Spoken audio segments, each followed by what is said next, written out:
left until the election, one trend line has become clear. There's a new political divide in the tech industry, which has historically been a major base of support for particularly Democratic politicians. And here to help provide some context and make sense of what's happening is Roy Bahat. Roy currently runs Bloomberg Beta, a venture capital firm that focuses on the future of work, but his professional life has spanned time in municipal government, nonprofits, and media organization. He's also known for moving with his family from San Francisco to Wisconsin in the lead up to the 2020 election to help with get out the vote efforts. As a note to the members of the audience, please put any questions you have in the chat, and I will pose it to our guest here. Thank you so much for joining us today, Thank Roy. you for having me. So about tech's political split, at least in the public view, it's appeared to happen gradually and then all at once with President Biden's debate performance and the attempt on President Trump's life as major pivot points. But what has that felt like in the industry itself? Are we sort of just seeing people come out of the closet that have been in this situation or having this political leaning for quite a while? So I think that the real backdrop for it, the fact we can even have a split is its own trend. And what I mean by that is, so I first moved to San Francisco and got into tech almost 2 decades ago now. And tech at the time was not particularly politically involved at all. Right. So when we say it's been traditionally a place that's voted a certain way, yeah, if you asked people and polled them, my guess is like many Californians, they would line up a certain way. But the main story to me was non-involvement. And then what happened gradually over several cycles is the kinds of companies that people in tech backed became more had more points of interface with government. I think that people in tech just aged, and as you get older, you start to look around and think about different things, not always. And so that's kind of the first shift, is that there's just a lot more attention, period. And I mean, candidates come through here at such a rapid clip, trying to raise money and build relationships and touch base. Then you get to, okay, this quote unquote split. And I say quote unquote because here's the part I can't tell, is tech is like many industries, but more so that it is really defined. The culture of the industry is often defined by just a handful of voices. We pay attention to the outlier startups. Right. We pay attention to the people who have the most, followers. And so is this a broad split, or is it a handful of people who thought one thing and then thought something else? I'm genuinely not sure, but I think that's the question. And the kind of issues that I see under the hood, which is to say talking broadly with people in tech, are just it's less controversial than that, broadly speaking. And so, there's a VCs for Kamala group. It has tons and tons of members, that kind of thing. So I think that, I guess my one sentence answer is it a split, or is it just a handful of people who are famous and loudly broke another way? My intuition is it's more the latter, but we honestly just don't know. Well, okay, so a lot of that conversation or the trend lines were sort of characterized by some of those voices on social media. And some of them own the social media platforms, exactly, for example. Or maybe a podcast or two. Yeah, exactly. But, when we've looked at actually donations, it's still sort of, that isn't actually coming across in where people, as the industry as a whole, is putting their money. Is that correct? So I haven't looked at, I have not seen call it like a first dollar analysis of the industry as a whole. What I've seen is people focusing the donations on the mega donors, and the mega donors have exactly kind of this same issue, which is a handful of people who are really to put a lot of money where their mouths are can really skew it. So I don't know kind of from first dollar what it looks like. What I do know is we've seen a lot of Democratic candidates spend a lot of time in San Francisco, and they're not doing that unless people are giving. Right. You mentioned owning their own social media platform, maybe owning their own media distribution platforms. Sort of what I'm seeing in terms of a kind of mistrust about a certain type of philosophy. It's hard for me not to think about 2016, 2017, which is like kind of, I would call it, the origins of the tech lash, where it's like tech was sort of just another industry, and then there became sort of a concerted force that kind of pushed back on the industry, and sometimes in very prominent and provocative ways. And it seemed to radicalize a section of the industry against certain progressive ideas, or at least the squishy idea of wokeness or something like that. as a kind of performative progressivism. I'm kind of curious. Do you see a through line from what we saw there to? Yeah, I actually think the through line goes even further. For me, that the first notable moment in that through line was the Google bus incidents. Yes. Is a lot of it happened locally here in San Francisco, where people are starting to say, hold on a second, all this economic development, all this growth, it's not all good. It also comes with downsides. And I think that tech was caught relatively flat-footed at the time. I mean, I remember back in 2013, I tried to organize a group to provide people working in tech with just an education about San Francisco, partially because I wanted to learn too. At that point, I'd lived in the city a few years. I'd worked in New York City government, but I really didn't feel I knew San Francisco that well. And we went around to a lot of major tech companies. We're like, hey, we have this 2-day program where like your folks will spend 1 day in the classroom and 1 day walking around neighborhoods. And maybe we didn't do it right, but it was really hard to get anybody to say, well, you want my engineers to spend 2 days learning about the city in which we live? And so I think that there was a flat-footedness and disengagement, despite the fact that there were many people, Ron Conway being one of them, who were vocally and actively engaged. They were the exception at the time, not the rule. So I think it started then. And, to some extent, I think the techlash is really about power. And the way in which it's about power is wealth is a form of power, ability to shape what people think about and see as a form of power. And tech has lots of it. So of course there's going to be lots of controversy over everything tech does. And it's not like, even sitting here, tech power and money expresses in media, it expresses in ownership of platforms, expressed in all these ways. And I think we should be examining it up, down, left, and right.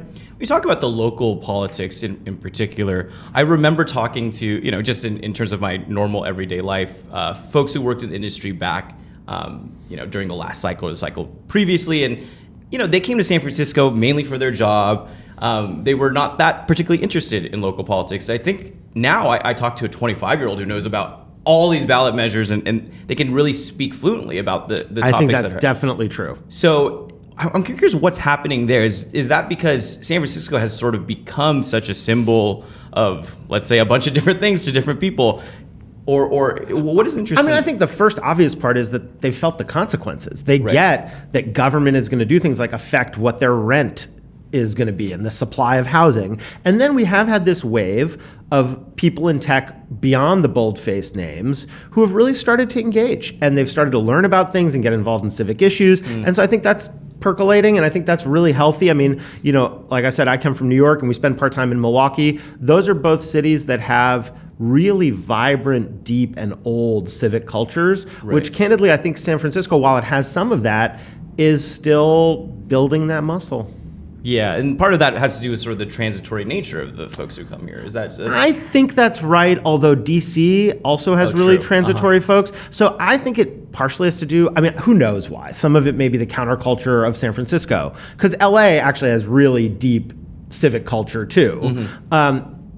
I'm not sure why it is. Maybe that San Francisco is a little bit of a smaller place. I mean, the population of San Francisco is roughly like a third of the population of Brooklyn. It's a pretty small, the city of San Francisco is pretty small. The Bay Area is bigger.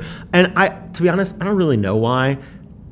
I think the important part is people are waking up and starting to figure it out. When you have like two 25-year-olds debating a ballot proposition, that's good. That's how the system should work. If you believe ballot propositions are a good idea, which I have mixed feelings about, but if they're there, then that's how the system should work. Got you. We've been talking a little bit about how so much of this conception of tech sort of political stance right now is defined by some of these bigger voices in the room, elephants in the room, so to speak. But how would you sort of bucket the different groups of political thought within that?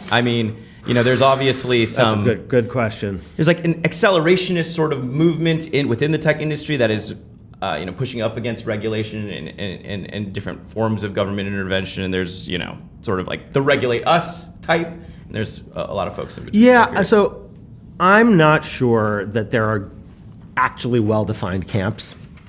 So I'll say this. I see myself as an accelerationist. Yeah. I believe that, look, I'm a startup investor. We've backed companies that are very fast growth companies. We've been proud to be involved with San Francisco resident companies like Flexport that have been very visible. And I believe that we obviously have an economy where the government plays an active role. And the question to me is, which kinds of regulations actually accelerate innovation?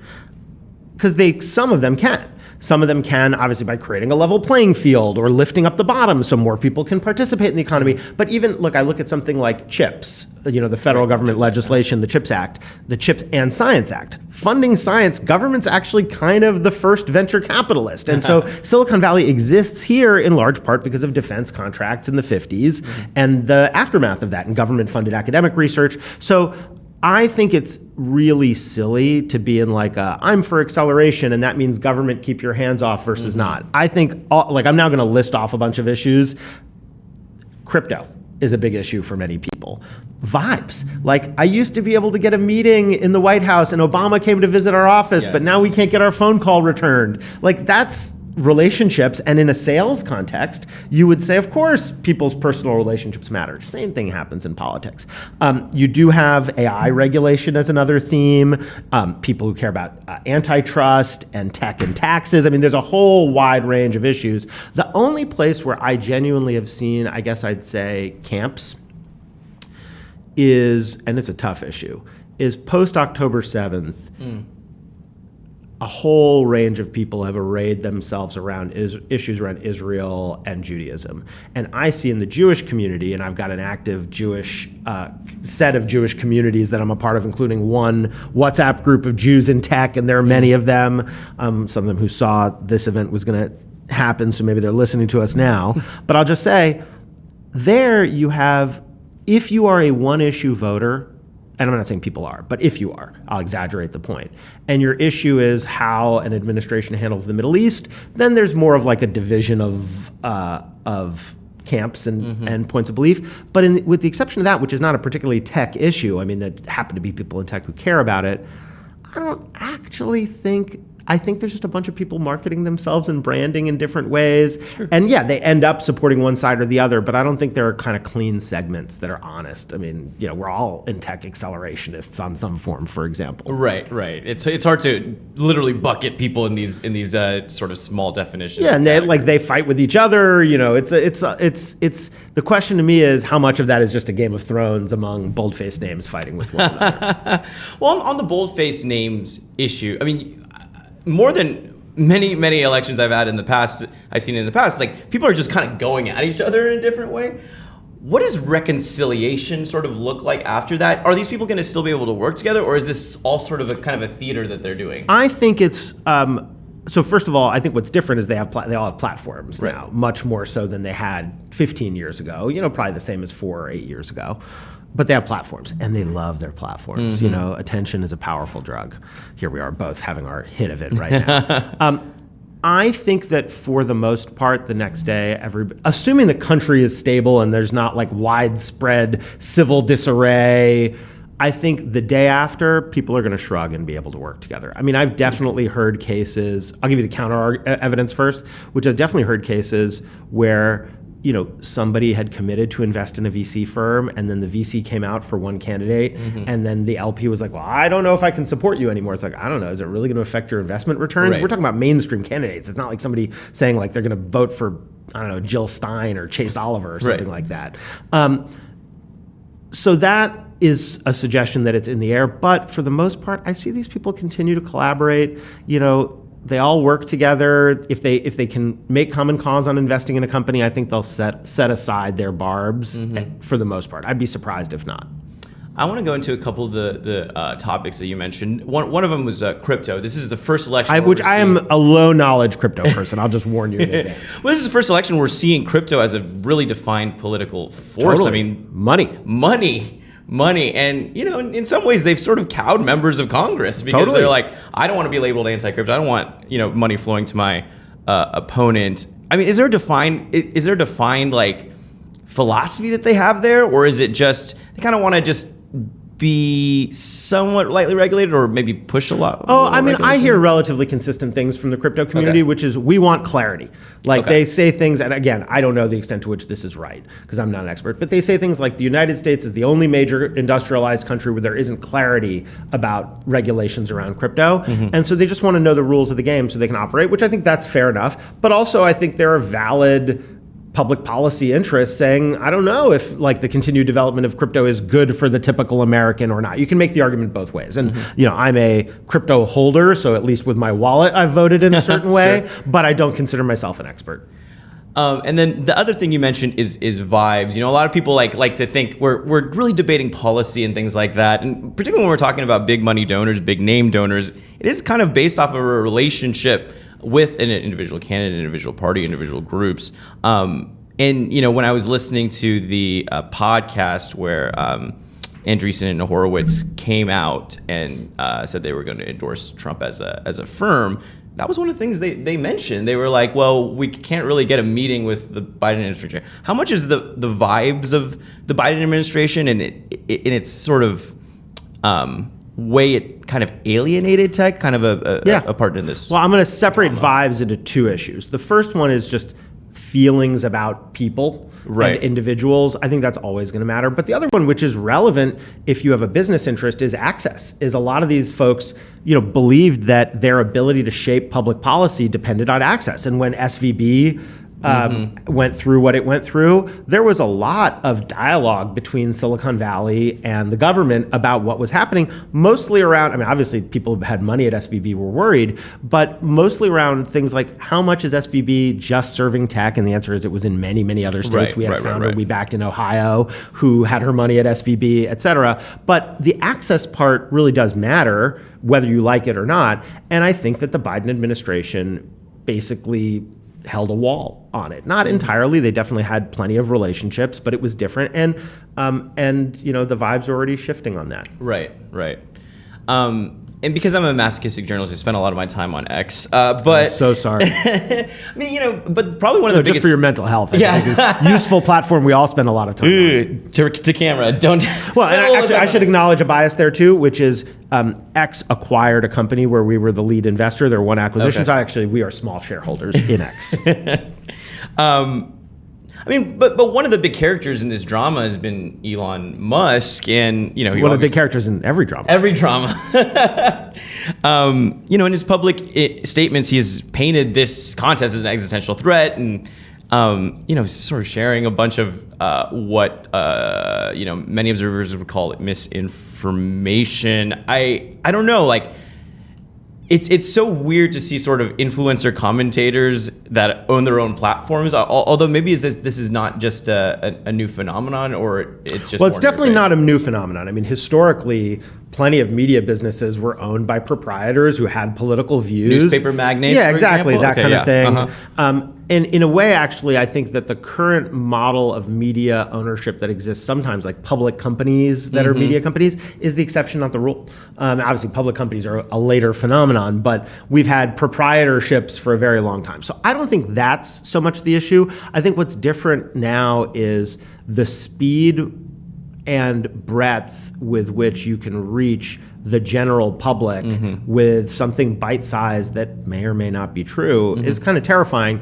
And I do think that, this is back to your question about are there factions, it's really hard for me to tell when the arguments are principled versus self-interested. Like free speech is the kind of thing that's gotten weaponized as an argument, and it sort of can mean for some people free speech for my views, but not for yours. Or free speech means you can say something, but I get to decide how many people will see it or not see it. And so we are still developing, I think, our antibodies as a society toward and against that stuff. And TikTok has been, of course, a major factor in this. I think there's no question, looking at the data that I've seen, that what people see on TikTok is shaped by what the Chinese government wants people to see on TikTok. And so there are foreign actors, there are domestic actors, and we're all just trying to figure out where do we stand amidst all this. When I think about the free speech sort of censorship debate, it's hard for me also not to think about 2020 and the kind of conversation that was happening around COVID and the pandemic, particularly online, where you actually had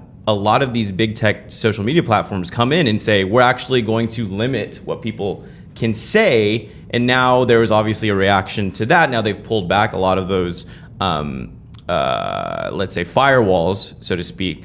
How do you think what happened in 2020 in terms of the civil unrest, obviously the pandemic, and kind of what we were seeing in terms of the social justice movement around law enforcement? Yeah, George Floyd aftermath, exactly. Black Lives Matter. Where does that sort of play into sort of tech as a kind of general conception? Thoughts today?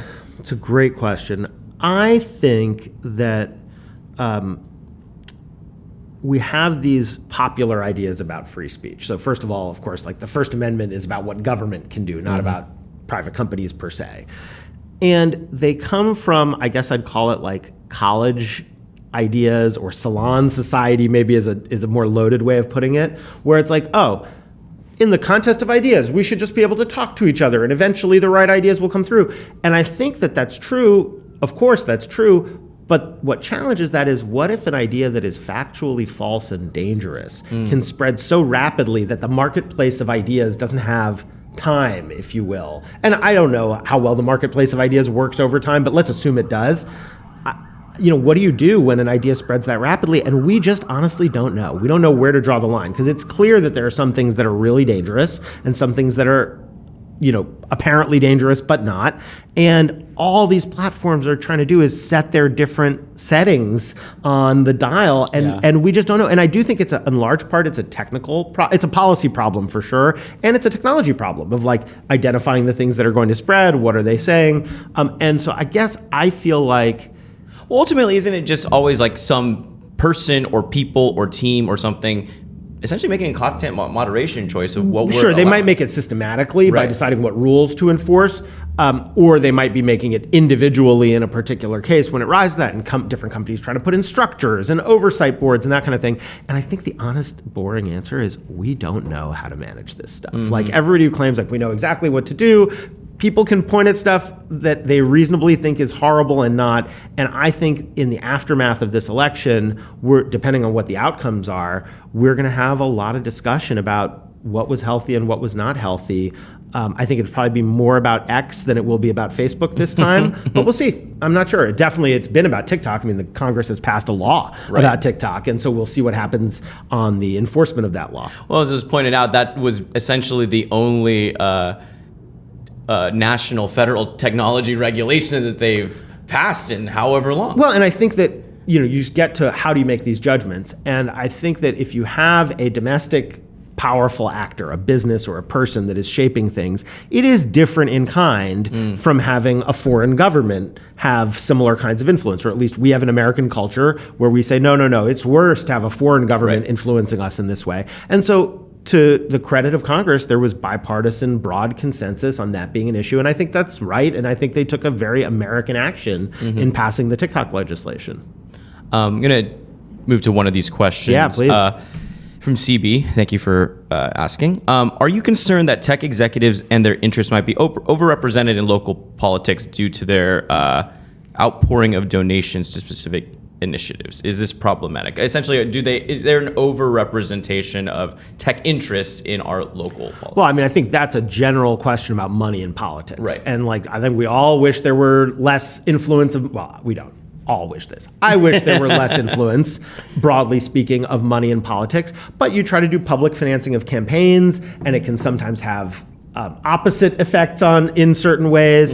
And so I think that is, for better and for worse, how our system works now. Do I think it is worse than that considering how our system works? No, I think that these entities are appropriately engaging. And by the way, I'd rather tech be at the table with government and with political candidates than unengaged. I mean, I love the idea of, when I worked in New York City government, I had the sense that the city government was multiple people in the city government were on a first name basis with all the civil society leaders. And that includes corporate leaders, it includes nonprofit organizations, it includes advocacy groups.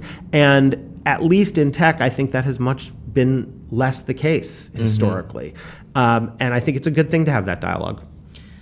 Well, speaking a little to that, typically the kind of traditional business corporate take on politics was, okay, we'll promote sort of pro-business interests, but we're going to kind of keep our political opinions definitely close to the vest when, at least generally when it comes to sort of major public statements, sometimes they'll make donations and things like that. Because there's a fear of maybe alienating a portion of your customer base sure. or social sanction or something like that.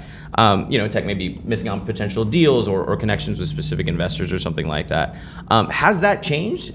Is there Yes. no longer that? Oh, I mean, I think it still exists. Right. And you definitely see companies and individuals giving to both candidates an equal amount, which has always struck me as like just paying like a tax, basically. And I understand the reasons for it. So I think it still exists, but I do think it's a lot less. And what's amazing to me, so I spoke at something at the Aspen Institute about democracy at work a few months ago. And I was talking about one thing to me that seems totally uncontroversial, which is corporate leaders just pushing people to participate, to vote, to be civically engaged. And a CEO of a public company came up to me afterward. I'm not going to name him because I don't think he'd appreciate it. And he said, even the word democracy has become loaded. Even voting, pushing voting has become, internally to our own people, has become politically loaded, meaning it coded as supporting one side or the other, even if you were literally just telling people to get out and vote. And so to me, that's the real change. Is it's not so much, yes, it is true that I think we probably see some more corporate leaders expressing a side, but there's always been corporate leaders who like came out on one side or the other and use their money, use their influence. I do think founders tend to do it more often than hired CEOs because they feel like they have the moral authority over their company a little bit more, but that's just, I'm a founder guy, and so maybe that's just the bias of my perspective. But I think the real issue is this fear that just standing up for rule of law and our system has become loaded. You have people who support candidates on the left and the right saying that their candidate is the rule of law candidate. And so even that's become loaded, and I think that's what's really dangerous. So it's fundamental sort of understandings of our participation in our democracy. If I'm a CEO who tells my people, you should go out and vote, and that reads as a politically charged, meaning a partisan statement, that's wild that we've arrived in that place. Absolutely wild. Well, it's like voter access or this conception of voter fraud, which used to be somewhat of a fringe idea. That now we're seeing like major. Well, and I think that's one of the major misinformation risks is when prominent people lend credence to fringe theories. Sometimes they may be spotting something that's true before others were. I mean, I remember in the early days of COVID, there were some people saying like, this virus is dangerous, and other people saying fringe theory, but turned out that was a fringe. Some things that start at the fringe and end up being correct. I think the issue is really where to draw the line, and there is nobody, who will watch the watchers. That's the scary moment that we're in right now, is we just don't know. This is related to a question that we have. So how much does the FTC, in particular, the kind of strong antitrust angle taken by Lina Khan's leadership of the FTC, sort of shaped people's opinions about this election in particular? It does come up. I spoke to a group of college students in an entrepreneurship class, and they were in the Midwest, and somebody in the college class brought it up. And so it's clearly, that's one little data point, but I think it's very clear that it's become a flashpoint. I think it's as much symbolic as it is substantive. Again, back to the vibes thing. I think it's really important, but you can make the case both ways about how antitrust ought to work. I mean, one observation I made, we started our venture firm 11 years ago now. If the day we started our venture firm, you had, instead of investing in VC or startups, just bought the top 10 public tech companies, you would have outperformed all but the very best VC firms. And you'd have been liquid the entire time. And so it is clear that there is some question that's valid about the balance of power between big tech companies and startups. I think what's less clear is, are these particular policies of this particular person good or bad? There's obviously a bunch of folks who think it's unquestionably bad. I'm less sure. And I'll just say we did an event together with Y Combinator a few months ago exploring these issues around antitrust, and we had Republican speakers and Democrat speakers, FTC speakers. Lena was there, JD was there, Elizabeth Warren was there. And so the conversation about that at least surprises traditional party lines. And at the same time, obviously founders who start companies, the core issue is they need to be able to get liquidity. And it's harder to take a company public than it used to be. And if M&A is also harder, then all of a sudden you realize you have, relatively few options.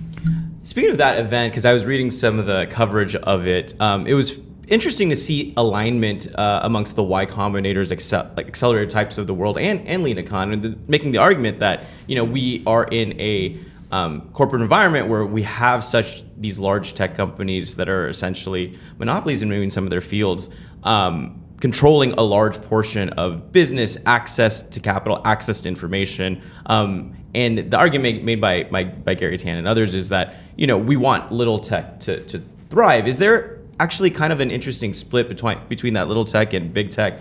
Yeah, there is to a degree, although here's the confusing part for me, or at least what muddles it, is everybody in little tech in the venture-backed startup world kind of wants to become big tech. Yeah, right. And so that's the point, right? Is big company X a problem for you because they're holding a ceiling down over your head? Or is that who you aspire to be or who you want to have acquire your company? And the answer is it's both and. And so as a result, the answers are really unclear. I'm thrilled that Lena, I think, is responsible for us having the conversation in a different way.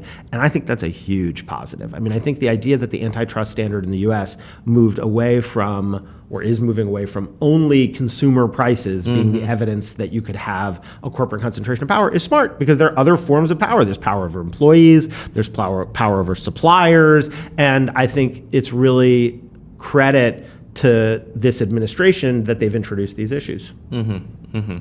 On the vibes point again, I've read some commentary from pretty prominent, I would call them Democratic tech figures, who criticize the party and criticize the administration for alienating the industry and people like Elon, because of sort of maybe personal disagreements rather than letting that overshadow maybe their importance as cultural or economic forces and truly influencers. I mean, do you think that argument kind of has weight? So I think the vibes argument has weight. I think Elon's a special case in so many ways. Sure. That I just look for, like some venture firms, when they report their results in startup world, you're defined by, in many ways, the financial results are defined by the highest performing companies. And there are certain venture firms who, when they report their results to their investors, take out their highest performing company because they're trying to say we're good even without that outlier. Right. And so let's look at it without the outlier for a second, because honestly, we could spend hours just debating that one case. Sure. I think one of the major differences between the Biden administration and the Obama administration is the Obama administration had plenty of people from tech who people recognized, knew, trusted, serving in prominent roles. That happened less often, if at all, in the Biden administration. And that's the kind of thing that can also really create trust. It's like, oh, I know that person's really good, and they're now the deputy CTO, or they're in charge of data, or whatever it is. Or at least they come from a similar professional background. And so, to me, that's one of the bigger indicators, much more than any policy action, because the reality is the policy actions have directly affected, I think, relatively few people in tech, but the relationships are much more important. And I do think there's also a growing, back on tech engaging in politics. Another indicator I have on that is it used to be that if you sold your company, or you had a stint at a startup and you did well and you figured out what you were going to do next, you'd think about whether to start something else, go to go to a VC firm, something like that. And much more often now, people are thinking about doing a tour of duty in public service. They're asking, can I find a way to, serve in the armed services? Can I find a way to go work for a government agency? And you have nonprofits like Code for America that have helped facilitate that. And so I think that tour of duty mentality of I'd like to go serve the public is really healthy and can produce some stitching. But then if an administration doesn't want any of those people, then it can produce, a bunch of people who are I wanted to. Now, there are plenty of great people in tech who've worked in various parts of the Biden administration, plenty of folks who work for the governor. I mean, there's lots of places where it's happened. Less so, by the way, in the city of San Francisco. That's always surprised me as to why the city government of San Francisco doesn't employ more people who come from its fastest growing industry. It is very surprising to me. Yeah, it just seems weird to me. No concerted force in that way. I mean, the only thing I remember was a press release after the Twitter layoffs happened was hey, come work for us, and then there was no follow-up. And I don't know how much of that, my sense is that there is much more interest than there used to be. I mean, you see the tech involvement in things like YIMBY. Right. There's so much interest in engaging on some of these issues that I hope to see many more people serve in government. I mean, I got to do it earlier in my career, met my wife there, got to spend time really learning, and it was among the most professionally rewarding times I've ever had in my life. We've been talking a lot about tech regulation as one of the major policy issues at play with the industry. But if we're kind of going to zoom out globally, this is somewhat an election about immigration is one of the main issues. And immigration and the tech industry have a very strong tie in terms of labor and getting skilled labor working at some of these companies. But I haven't really seen it come up as a major policy issue. Is that just my perception? No, people have tried to bring it up. I think it's gotten a little bit lost in the noise, but we have a skilled immigration, in my view, crisis in the United States. I mean, we have a founder, first of all, we write visa letters for founders relatively frequently. It's important to try to have good talent be able to stay in the United States. And we've had crazy cases where it's like, a person who totally deserves to be here on the merits can't get the visa, has to go live in Canada and build their business from Canada. So our country is losing out because of a failure to embrace skilled immigration. And we have this fortunate thing that a lot of countries don't have, which is people want to live here. And we should be taking advantage of that. And I think that in the broader national conversation about the borders, which is not really what we're talking about in tech, it's gotten a bit muddled. And it's one of, many examples where the phrase that the people in politics sometimes use is people being cross-pressured. They're cross-pressured by the vibes, meaning there's one pressure one way, which is fear of the immigrant taking my job, which I don't subscribe to, but some people feel and say, and is visceral for them. And another pressure, which is we know we need more skilled leaders in order to be able to build companies, invest in America, and actually grow. And so, another example of those kind of like cross pressures, I spend a lot of time with organized labor. We invest in the future of work. I think that the evolution of organized labor is, in addition to AI, probably those two are the two most significant trends affecting work in America. And you see the debates among working class populations about which candidate should they support. So it's not just in tech that things have gotten, the traditional lines have gotten confused. This is kind of outside of the scope of the conversation about politics, but this is a question. If it's a good question, is it from Anonymous? Because I don't know, I'll answer Anonymous' question. From Anonymous. Yeah. Given the job market, lack of IPOs, mature companies, how should young people starting out in tech be thinking about the industry? It's an awesome question. I wish I had a great answer for it. I'll say I face it with my own kids, not asking me about tech, but asking what should I do? Not that they necessarily care what we think, but but they do ask.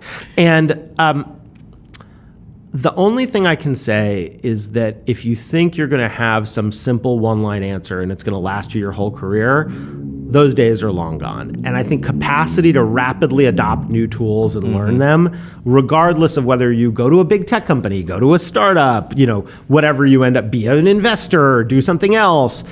I think that is the name of the game. I mean, all the people who were using the Notebook LM podcast creation feature as soon as it came out, who yesterday, when Anthropic released its tools that allow you to actually manipulate your computer through the prompts, and a company we invested in called Replit immediately launched a partnership with them on day one. It's those companies and people who are just going to be fast at trying stuff and know the timing and dosage of how to not fall for the hype. Chances are, I don't really believe that the NFT adherents are the ones who are going to, necessarily chart the future. Actually, that's not true. NFTs may not chart the future, but the willingness to experiment and try stuff is going to mean some false starts or temporary false starts anyway. And so that's the single piece of advice I'd give. Sort of be the rapid learner in your own life. Well, you've worked in the technology industry as an investor for quite a while. I mean, is the rate of change we're seeing in terms of AI right now just at a different level of magnitude? Yes. I mean, it's super destabilizing for a young person who's graduating from college. It's scary, for sure. I mean, look, people saying being a computer scientist is going to be like being a typist. Right. I don't know that that's true. So first of all, we've been investing in AI since the year after we launched our fund. So I think we were the first VC firm to say we plan to focus on investing in AI, and that was 2014. At first, I thought, well, maybe AI is really big. Maybe it's as big as mobile as a trend. I was like, no, it's definitely bigger than that. Maybe it's as big as the internet as a trend. Now I think it might actually be as significant as all of software to date. And the speed with which the tools are getting better to allow people to be more productive, we professionally focus on this, and every week I'm like, wow, I didn't realize that I could do that, kind of a thing. So I do think it is a wild difference. And I'm not really a believer that, I think people in tech tend to adapt really quickly. So I'll give you an example of this. 9 or 10 years ago, I was very involved in this idea that like everybody should learn how to program, that it could be a mass occupation before all the coding boot camps and all that, or when they were just getting started. And I went to go see the person who was then teaching one of the intro, or maybe the intro computer science course at Stanford. And what he said to me was, nobody learns to program anymore. And I was like, what do you mean? He's like, well, it's just all abstractions, meaning when he had learned to program, it was like understanding how a chip works and like machine language and assembly. And now it's become much more abstract than that, much more like plain language, and it's getting even more so. But I think the nature of thinking about what software you want to build, what do you want to create in this world, and then understanding the trade-offs required to do that. The tools can get better and better, but at the moment, at least, that's still something that is incredibly valuable. This is related to a question that we have in the chat here. We've talked a little about the angling of the Obama administration and the Biden administration towards the tech industry. What was the angling of the Trump administration to the tech industry? I mean, we all remember the famous Tim Apple comment, but oh yeah, I mean, I think it was like many things with Trump. It was it was erratic. He had in his transition some folks from the tech industry involved. Like there was a moment in the beginning. I mean, I felt this way too, by the way, when Trump was elected that night. He gave this speech at the very end of like the party, and he said something about. It was a short speech. He said something about like, we're going to bring a lot of jobs to America, invest in infrastructure. I was like, oh, maybe all that crazy was just a head fake for the election, and now he's going to govern with sanity. Obviously, that is not what happened. And I think the way he related to tech was like that. He had an advisory council. People would try to join, then they'd step off because it was too controversial given everything he was doing. A lot of the things that happen around reproductive rights, many women working for tech companies are like, I'm now not going to be able to go work in a state that is all of a sudden going to be more dangerous for me to work in. And so I think that it was erratic. And to me, as a business person, there are many things I want from government, but the fundamental one is predictability. I want to know what the rules of the game are, have them not shift underneath me, and I fear the erratic leader. Right. Yeah, you don't want the rules to change on a you can't plan. Tweet basis. Well, and look, as an early stage startup investor, one of the things I didn't realize getting into this is companies can take a decade to reach fruition. What I didn't realize about that is it means they need to be resilient across many different kinds of cycles, political cycles, macroeconomic cycles. Like in effect, you're a kind of a macro investor by being an early stage startup investor because you can't predict what the window is going to look like 11 years later or whatever it is. And so especially for early stage startups, that erratic shifting of sands can be really destabilizing. This is related to another question. In terms of AI regulation, obviously it's a big topic. It was a huge topic in San Francisco and in California with the legislation 1047, yes, by Senator Wiener. Yeah. I mean, I've read some of the kind of like policy documents put out by the Harris camp and then the Trump camp. It's light in details, and who knows what that stuff will happen. Do you think AI regulation would change that much regardless of who is in the White House? Oh yeah, I think it could change a lot. I don't know exactly how, but I think that this administration's executive order I thought was a great step in the right direction because my basic view is we don't yet know all the ways we need to correct for things or constrain them. But we don't even have the information to have a great public conversation. So disclosure, transparency, public investment in alternatives to the private options, those are the things that I think are unquestionably behind a good AI policy. So Cal Compute, which was the public investment. Public cloud. Public cloud. I think those public options are really important. And I think in AI, they're really important. I think it's great to see the federal government looking at what it can do. And so I like the Biden administration executive order very much. I think they've hired great people to go bring that to life and like really talented people who know the industry and know the trade-offs. And I honestly don't know what to expect under either administration on this issue. Right. Okay. We'll see. Stay tuned, folks. You mentioned the CEO who went up to you and talked about, even things that previously were kind of anodyne pro-democracy issues are now Coded. polarized. Yeah, coded. I mean, have you seen this? Obviously, we're seeing political polarization impact our society and our relationship with each other in all these different ways. But have you seen it impact, innovation or recruitment or collaboration at the company level? I think that it can happen. I think we're actually getting better at this. So I think in the aftermath of George Floyd, we had so many raw wounds as a country that had existed for a long time and were resurfaced. And a lot of those raw wounds express themselves at work. And I think around Gaza, there is another wave of those. And now I think companies, whether they're the kind of companies that don't do politics or talk about it all the time, Right. I think folks have found their own ways to navigate this stuff. So we built the muscle, we built the antibodies in order to have good conversation. I think that's really healthy. And I mean, look, people have different philosophies as to whether you should bring your whole self to work or not. But regardless of whether you do, things are going to come up at work. They're going to touch you as a human being, and you're going to have to figure out what to do about them. So I think it's less of an issue than it used to be. And I think that's a good thing. You mentioned the TikTok legislation because I thought it was interesting as a national security issue, a foreign actor coming in and trying to influence mainly teens' minds or whatever, the way that we view the world. I think one interesting thing that I've noticed is almost a growing subgroup within the tech industry, America First, as a kind of centralized philosophy. In some cases, like Andrew Reel or Palantir, maybe they're defense contractors, and that makes sense for them from a business perspective. But are there people now investing around this thesis or forming companies around that philosophy? Oh, yeah, for sure. I mean, I think that the number of So my story of the tech industry, like over many decades, starts out in the first couple of decades, maybe the first 3 decades, we're really about making devices. They're about making computers. You start making some software, but it's about devices. Then it's about manipulating information for the most part. I mean, with the exception of Amazon, all the big winners of the first 20 years of, tech boom in software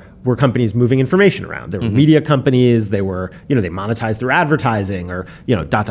or getting paid directly for subscriptions for the software. Now, as of, 10 or 15 years ago, we began to enter this era of all the other industries. And so you have housing, logistics, transportation, education, and of course, defense is a really critical part of that. There's a long history of collaboration between the U.S. Department of Defense and technological innovators. It gets better and worse at different times, but I think it is essential to our national security. So I think that's changed. And I think an interesting wrinkle in that is many, many tech founders saw their companies and themselves almost as above nation states, as like citizens of the world. And crypto reinforced this for a bunch of people. And what we've realized in the last few years is actually nation states are still deeply relevant. If you're sitting here, it sounds obvious, but you're sitting here in the U.S. and you're a patriot, you might want to do things on behalf of your country. Well, is that sort of part of this larger kind of like societal pushback to the globalization movement? I think that's right. I think it fits with that. I think it maybe is our part of tech. And, we've invested in companies that help other software companies to host their stuff in different countries. I mean, the idea that it would be balkanized in this way wasn't an obvious call 10 years ago. But now it seems increasingly more siloed by nation or by sphere or something like that. You were saying that 2 of the topics of most interest to you, both as an investor, maybe as a person within the industry, is the rapid development of AI and then labor. Obviously, we've sort of seen the way that labor has reacted to this new type of technology, which may end up replacing some job functions. Do you think the tech industry will ever be a unionized or become a labor organizing force within that industry itself? I don't know. Microsoft is the test case here of how it can develop in a healthy way, because the alliance between Microsoft and labor unions to do things like learn about AI together, anticipate impacts, have regular dialogue. Microsoft declared neutrality about whether or not its employees organize unions. They did it for their own reasons, but I think we're going to have a little bit of a natural experiment. And, the interesting thing I think about labor organizing is sometimes just the fact that it could happen can be a pressure for both employees and companies to do things differently. And we'll see. I think that what's been interesting about AI is the occupations that seem to be most at risk have shifted. And so generative AI makes people in information. Illustrators were not that worried until Midjourney. Right. And there's valid reason to be worried. And the interesting thing is most of the information occupations tend to be less unionized. You do see, of course, exceptions like the Writers Guild made AI a really important issue in the Hollywood strikes, and we're going to figure it out together. We'll see on that front as well. I guess this is probably a question I should have asked in the beginning. How much does politics actually come up when you're just talking to companies about what they're trying to do, or when you're trying to talk to co-investors? So when I talk to a company about investing, basically never comes up. Right.